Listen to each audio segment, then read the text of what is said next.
part 1 of my granny square jumper tutorial.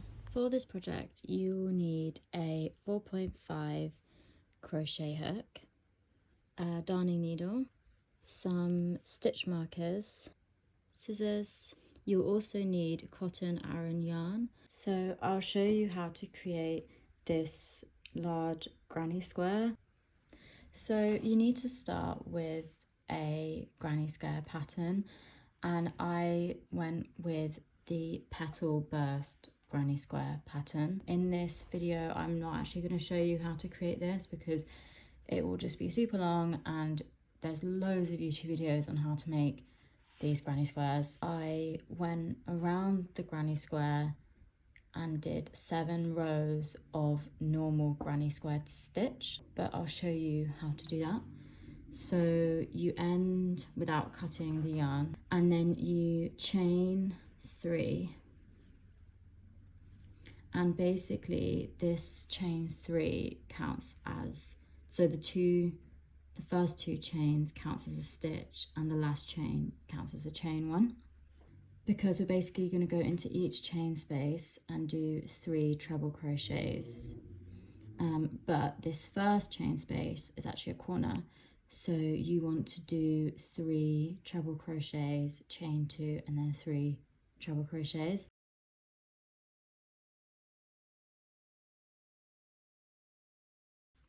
And then chain 2, and then go back into the same chain space and do that again.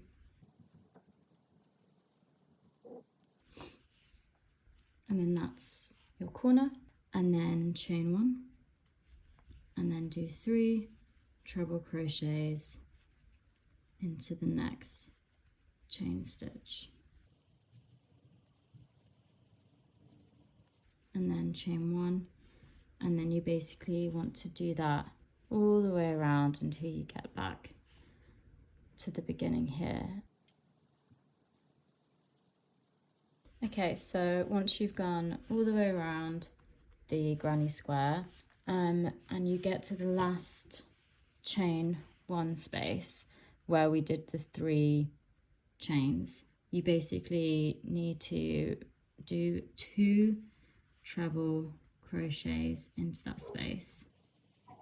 And as I said before, the 2 chains in this 3 chain counts as 1 stitch, so you need to slip stitch into the second chain.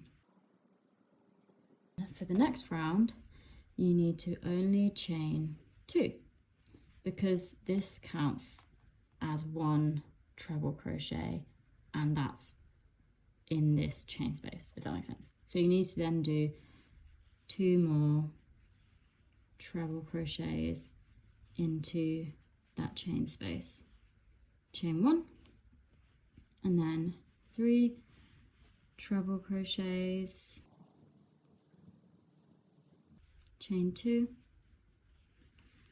and then 3 treble crochets into the same stitch, and then chain 1, and then repeat all the way around again. So now you've got to the last chain space, you do 3 trebles into this space, chain 1, and then slip stitch into this first stitch here, and then you slip stitch, and then that's the second round. So then you repeat that for 5 more rounds, so it's 7 included, and that will be your large granny square. So now once you've got to the end of doing your 7 rows, you then slip stitch into the second chain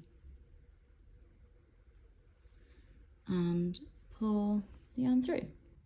So basically, to start your granny square jumper you need 8 of these large granny squares, so 4 for the back and 4 for the front.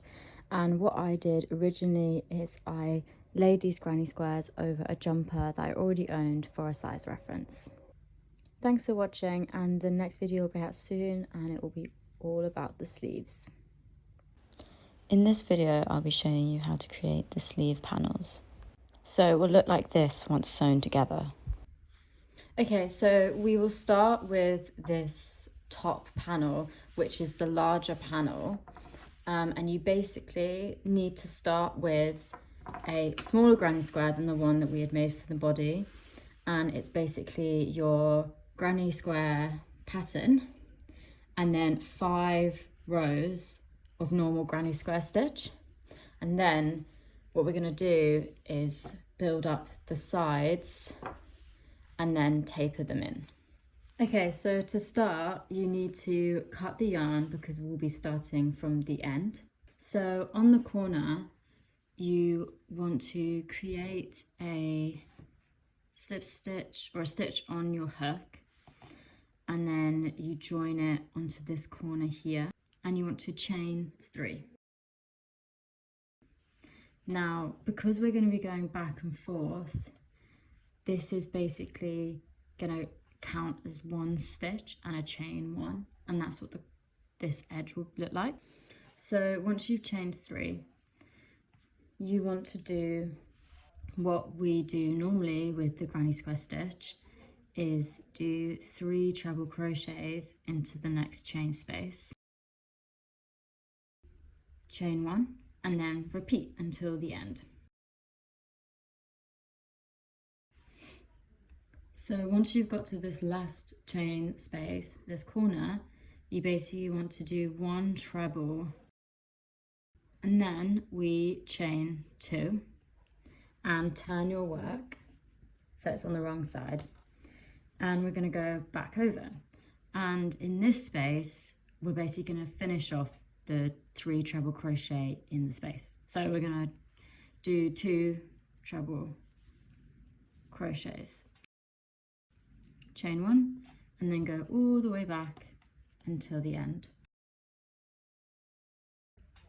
Now you're at the end, you want to do 3 treble crochets into this space, and how to make it really nice and straight is you do 2 treble crochets, and then the 3rd treble crochet we will do it into the 2nd stitch, and that just makes it a bit more straighter. It is slightly bumpy, but once you join all the squares together you can kind of hide that. So now we chain 3, turn your work, and basically repeat those 2 rows once more, so that there is a total of 4 rows on this side.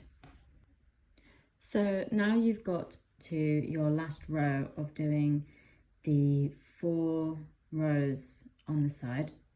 You need to chain 3, turn your work, and now we're going to start tapering the edge.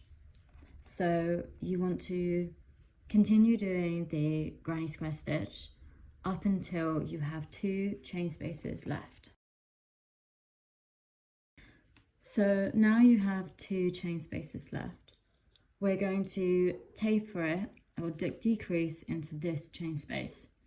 So you want to do 1 treble, and then you want to do 1 half treble crochet, which is where instead of pulling through 2 stitches, you pull through all of the stitches, so it's like a smaller stitch, and then slip stitch into the top stitch of this treble crochet, and then chain 1 and pull through and cut your yarn.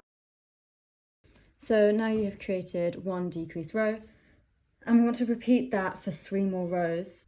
4 rows of normal granny square stitch, and then 4 rows of decreasing rows. So the next row, because it's going into this chain 3 space, you are going to attach the yarn, attach it to the crochet, and then chain 2, and then do 2 more treble crochets into that space,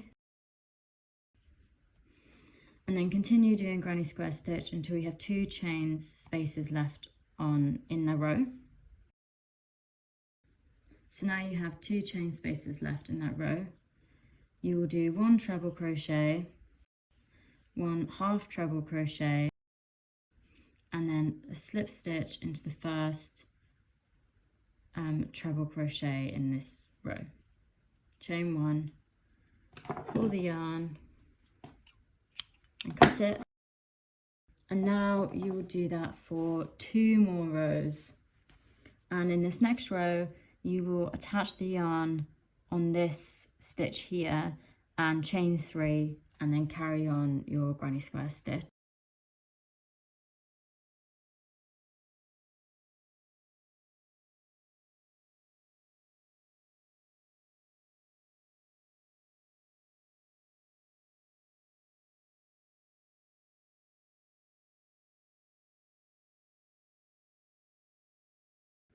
So now you have done your tapered edge, and you basically want to repeat that on the other side so that it mirrors like this one. And you will be left with a lot of ends, but they're just going to have to be weaved in at the end. So repeat this side on this side and make sure that it mirrors. So now for the bottom panel, you want to create your granny square pattern, and then you want to do 4 rows of granny square stitch to create this granny square. So with this granny square panel for the bottom of the sleeve, you basically want to do 3 rows of normal granny square stitch and then 2 rows of decreasing. So you want to follow the same instructions that I gave for the top one, but obviously to this granny square length. And you also want to repeat that on the other side so that it mirrors. So once you have finished your top panel for the sleeves and the bottom panel for the sleeves, they should look like this. And the smallest side of your top panel should match nicely with the longest side of your bottom panel. So it's a nice tapered effect. So these are your sleeve panels. So you should have 4 in total. So you have 2 panels for the arms, 8 panels for the body, and 2 panels for the other arm.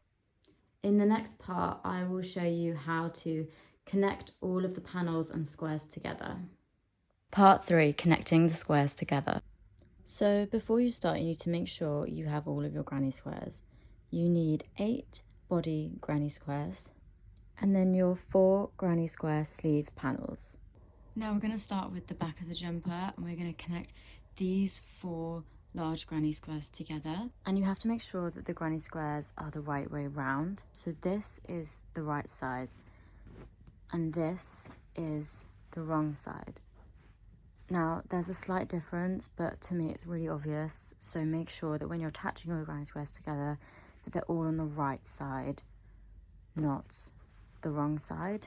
So I'm actually not going to show you how to attach the granny squares together, but I'm going to leave a link to the YouTube video I used in my highlights and also in the caption of this video. So the first step is connecting these 4 granny squares together with however you choose to do it, and you want to go vertically up these 4 granny squares and not do it horizontally yet. Just like this. Now we want to start on the front panels, and making sure that all the right side up, you want to crochet along the vertical line in the middle, but you don't want to go all the way to the top because we're going to leave a gap for the V.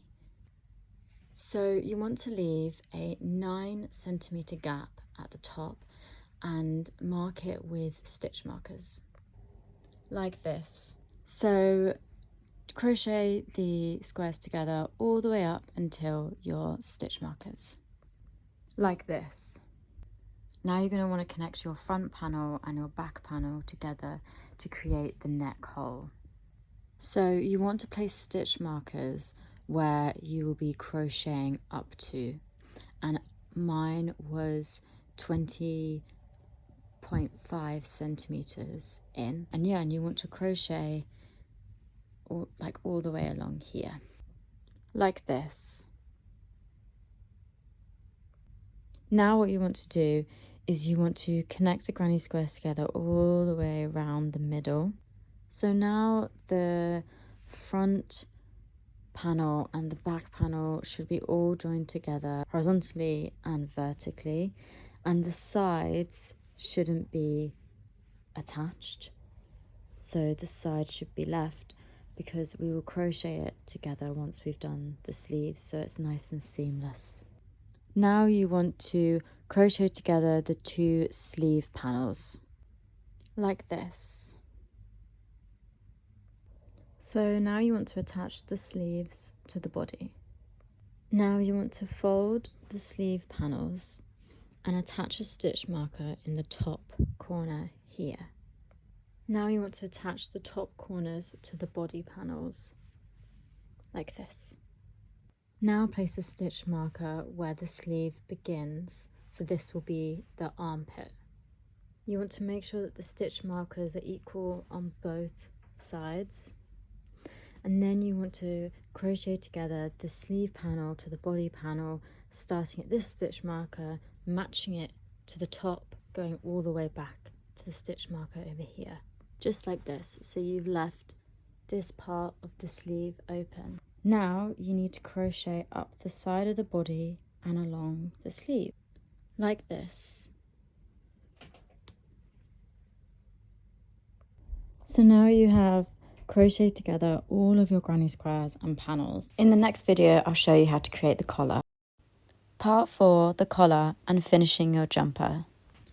So to create the collar, it's actually the same technique that you use on the sleeves. So you want to attach the yarn to your hook using a slip stitch, and then you want to attach it into this corner here, and you want to chain. So attach it and then chain 3, and then that counts as 1 stitch and a chain 1.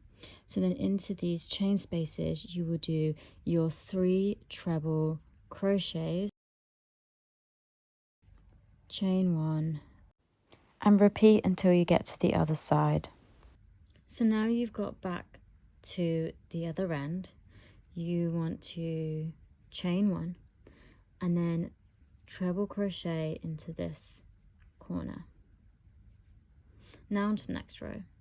You want to chain 2 and turn your work, so you're working back over, and you want to do 2 more treble crochets into this space, chain 1, and then carry on going all the way around to the other side.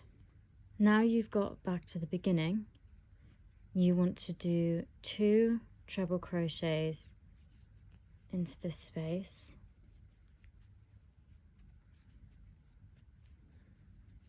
and just like in the sleeves video, to make it straight, you want to do your last treble crochet into the second chain.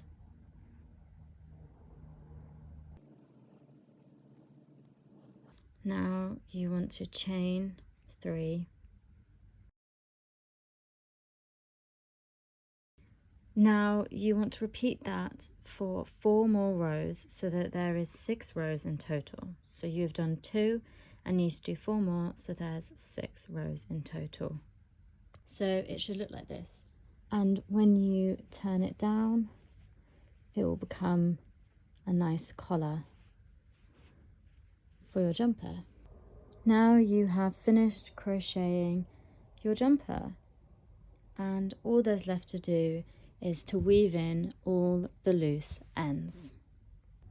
So this is my finished jumper after I've weaved in all of the ends. So I decided to go around the edge of the collar and the cuffs and the bottom of the jumper in a really dark navy blue. Thank you so much for following along with the tutorials. I really enjoyed making it, and I hope that you guys make your own jumper, and if you do, please tag me with a photo. It will be so fun to see what everyone creates, and also please be really creative about it. Maybe change up the colours of the granny squares, or do a trim like I did, or do a different granny square pattern. I'd love to see what you guys come up with. The perfect summer crochet jumper, my second granny square jumper from my tutorial series, and this one I made in a creamy beige with a contrasting navy trim. The cotton Aran yarn makes it super soft and breathable. If you decide to make your own, please tag me so I can share the love.